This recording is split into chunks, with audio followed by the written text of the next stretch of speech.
Glad to have you right here on Newsfeed this 8th day of February 2023. A very good afternoon to you. I'm Flora Limuki. Here is our top story this afternoon.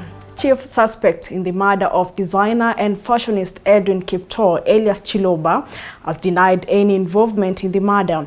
The suspect, Jackton Odhiambo, has pleaded not guilty before Justice Ruben Nyakundi.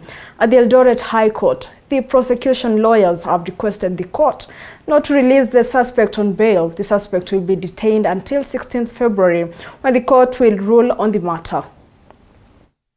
Odhiambo, alias Lisa, between the night of 31st December 2022 and the 3rd January 2023 at Noble Breeze Apartments in Chebisahas area, Muibeni Sub-County, in Uasin Gishu County, within the Republic of Kenya, you murdered Edwin Kiptoo, alias Chiloba. And as the dust settles on the recent State House visit by a section of ODM members, President William Ruto and his deputy Rigathi Gachagua of today morning met more than 30 Jubilee MPs who have pledged to work with the government to advance its development agenda.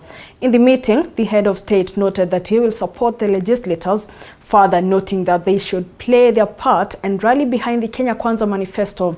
The president said it was inevitable for leaders to work together, noting that it is time to put political differences aside and work for the people. Among those in attendance were Balambala MP Omar Shuria, Elders MP Aidan Kenan, Isiolo Women Representative Fatma Dulo, among others. On Tuesday, the move by a section of ODM MPs to visit the president caused a stir in the party, with a section of leaders criticizing the legislators who included Langata MP Felix Odiwuor alias Jalango, Kisumu Senator Professor Tom Ojenda, Kisumu East MP Shakil Shabir, and Game MP Elisha Ocheng.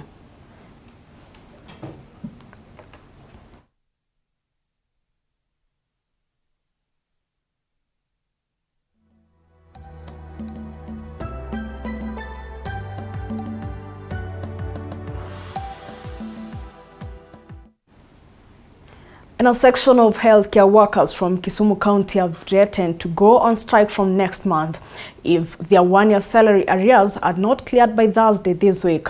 Addressing the press, the workers led by Kras Okumu accused the county government of neglecting their need as they grapple with lack of medical equipment, including medicine. The health workers have further called on the Kisumu County government to employ more doctors and nurses.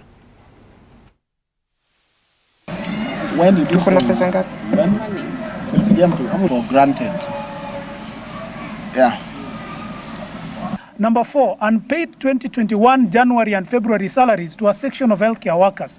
Following, for reasons only known by the executive of Kisumu County, in particular, the current CEC Health, formerly the Chief Officer of Health and the county attorney, the county government of Kisumu have refused to pay salaries for the month of January and February salaries to a section of healthcare workers, despite the Labour office pronouncing itself on this matter and directing the county to pay these salaries by last year. We therefore demand that Kisumu County pay these salaries not later than the month of February this year, and we demand for the payment of our salaries for this January not later than Thursday this week.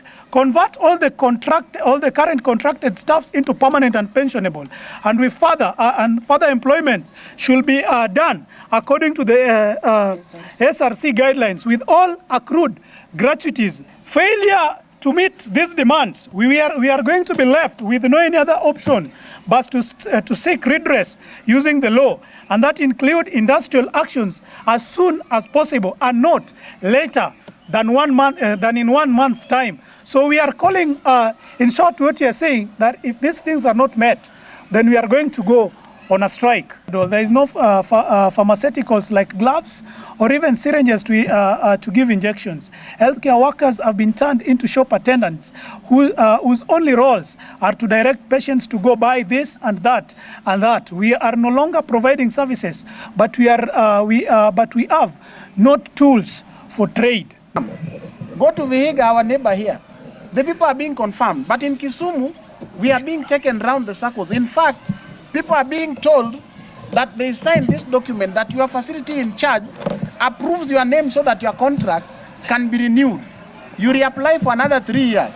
Remember, these people have worked for 3 years with low salary and under low morale. Now they are being told, instead of being confirmed as the governor promised, a document has been introduced to perpetuate corruption. And I say this very clearly because this document is meant to perpetuate corruption. Child sexual exploitation and abuse through the internet has increased by 15% in the last 1 year in Kenya, even as efforts to contain and control safe internet use among children is being heightened. This was revealed by stakeholders in Kilifi town during the 10th awareness campaign of online child protection. Alice Anokur, who is the country director of Child Fund Kenya, said that another 57% increase in child sexual exploitation and abuse in East and Central Africa were reported, and there was need to strengthen the legislations that will ensure safe internet use by children.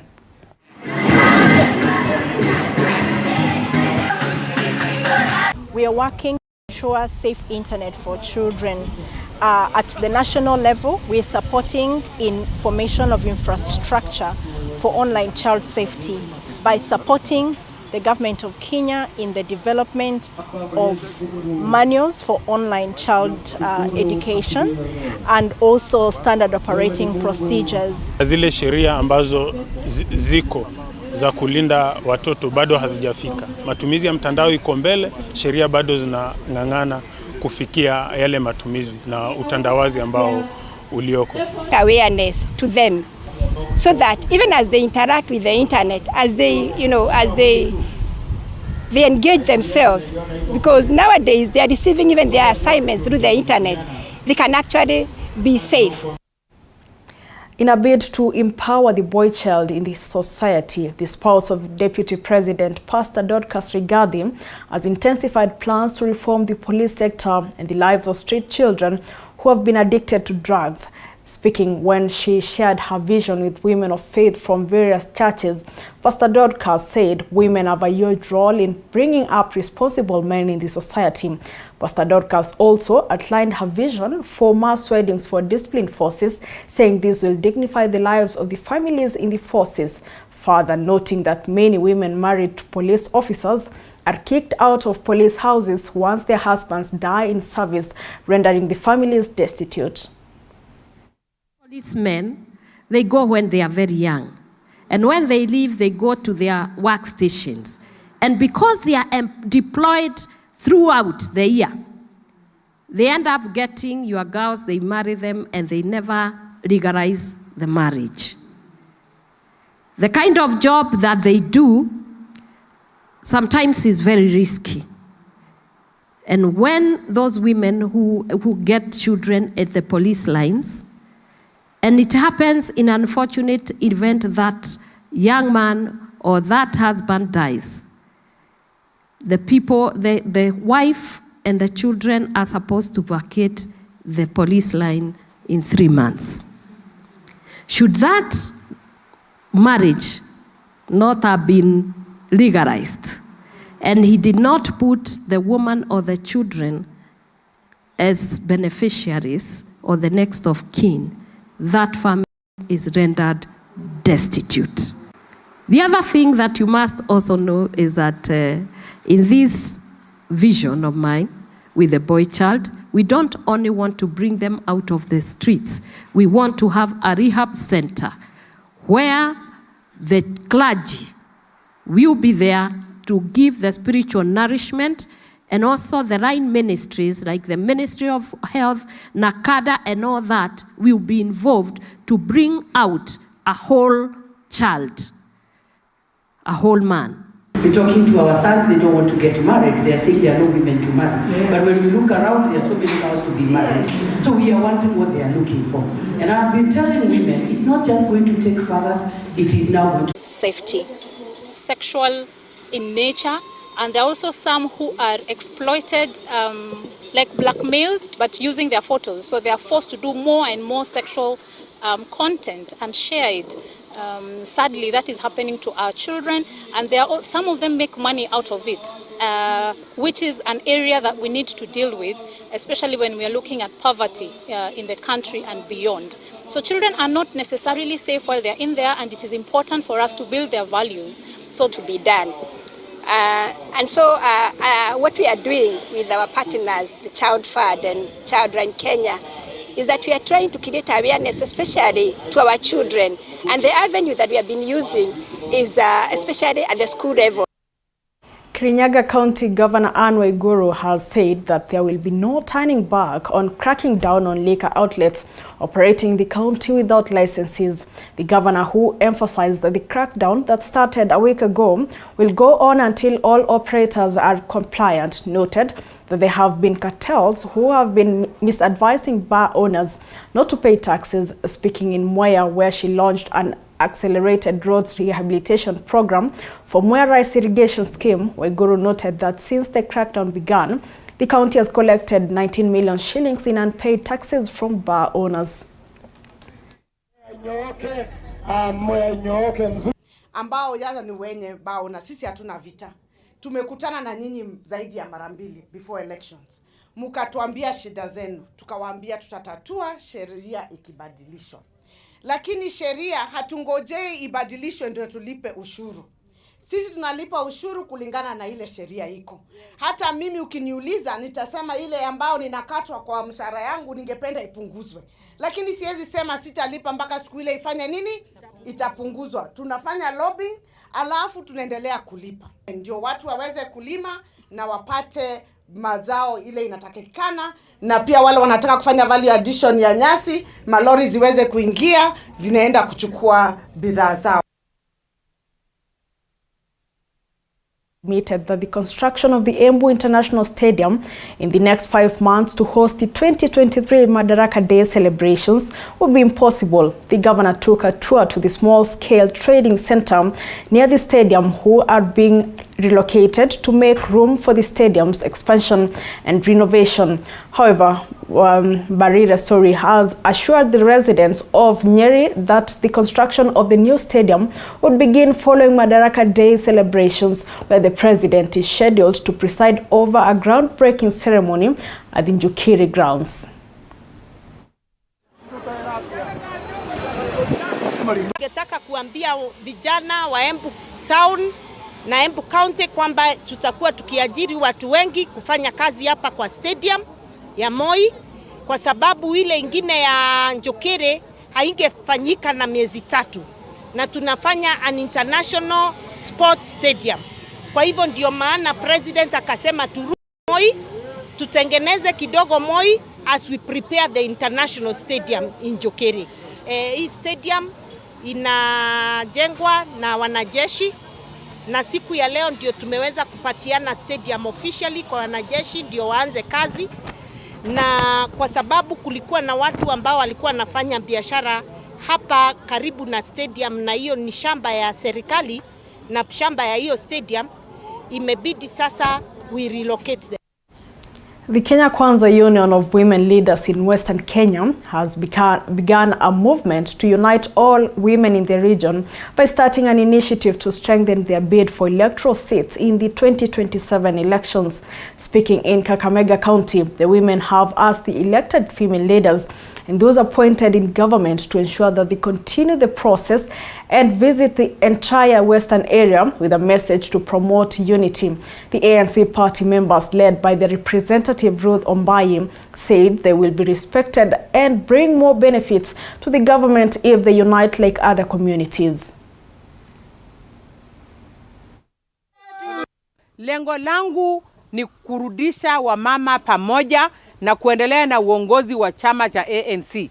Earthquake ilikuja ikasambaratisha watu wakubwa kwa wadogo, lakini nimeona ni vyema wamama wakuje pamoja kwa ajili ya chama cha ANC.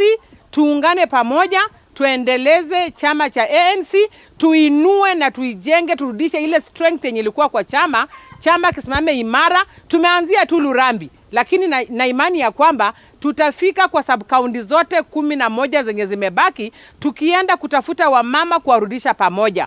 Tunaweza kusema ya kwamba president wetu Ruto wewe ni mtu wa maana kwetu sana. Na Kakamega tunakupenda zaidi.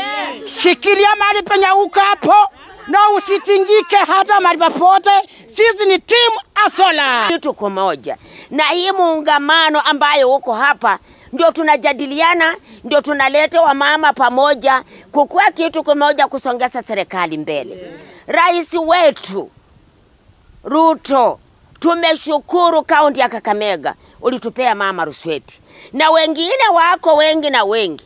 Hata huyu mheshimiwa wa Kena Ruzi Obayo. Tunataka wapewe kazi kubwa kwa maana wamejua shida za wamama hapa mashinani. Various farmers associations and cooperative society across the country will now introduce high ions beans that are said to be more nutritious in a bid to advance availability of biofortified food. The project by Agra Africa is said to provide nutrition to at least 1.2 million school kids in Kenya, Tanzania and Malawi. Speaking during the company's workshop at a hotel in Nairobi, the country manager for Agra, John Masharia, said the locally value-added beans variety by Caldro is targeting 4,000 schools, and the initial program is expected to run for 3 years. The government of Kenya, because initially school feeding programs were done by WFP, but the Kenyan government actually took it up, and today they've actually increased budget from 2.5 billion to 5 billion, and they're currently reaching about 2.5 to 3 million kids, and the intention is to reach 10 million kids. So certainly there is benefit in what you're doing. And when a child is stunted at early ages, there is late development in the way they adapt to jobs, in the way they adapt to education. And we can solve a lot of that by having kids access micronutrients now so that they can have a better education tomorrow and they can have a better quality of life as they go through jobs. So it's an imperative to do it today. Farmers who can actually grow the high iron beans, because this needs to be a program that is owned by the community, supported by the community, bought in by the county governments. Because iron beans, they have a potential to intervene in the area of anemia. 30% of the population, and particularly women, are suffering from anemia. Beans are specifically developed by our researchers here in Kenya. These are just normal beans. As a normal and plant improvement project, you just do the normal breeding, which is called conventional breeding, and you get the iron into the beans. They are not like introduced, or they are not like fortified where you put minerals aside from the variety. The procession for the late Professor George Magoha kicked off early today as members of the public got an opportunity to eulogize him. Magoha passed on 28th of January and will be buried on Thursday in his home in Siaya. Magoha's caravan has already arrived at his home in Lavington area in Nairobi. Our reporter Sylvia Nyongesa has been following up on that and now joins us live to bring us up to speed on the latest in that area. Good afternoon, Sylvia. Good afternoon, Flora. It's been indeed a very busy day as we've been going around towards all the institutions and all the places that was significant. I presume at 5 o'clock it will be starting, but the mood here is far from somber, actually. People are celebrating a life well lived of Professor George Magoha Limuki. And earlier on, we were at different places. We started very early in the morning at around 9:30 a.m. from Lee Funeral Home. We went all the way to the School of Health Sciences, University of Nairobi School of Health Sciences, the branch of Kenyatta National Hospital, after which we also visited the Kenya National Examinations Council. We also went to the Kenya Medical and Dentist Council. Apart from that, we've also been at State House Girls and also the University of Nairobi, where a lot of people flocked to those places just to give their last respects. And in as much as people did not give speeches, nobody spoke, but people were just there to also just lay the flowers on the hearse and things like that, and just paying their last respects, basically, Flora.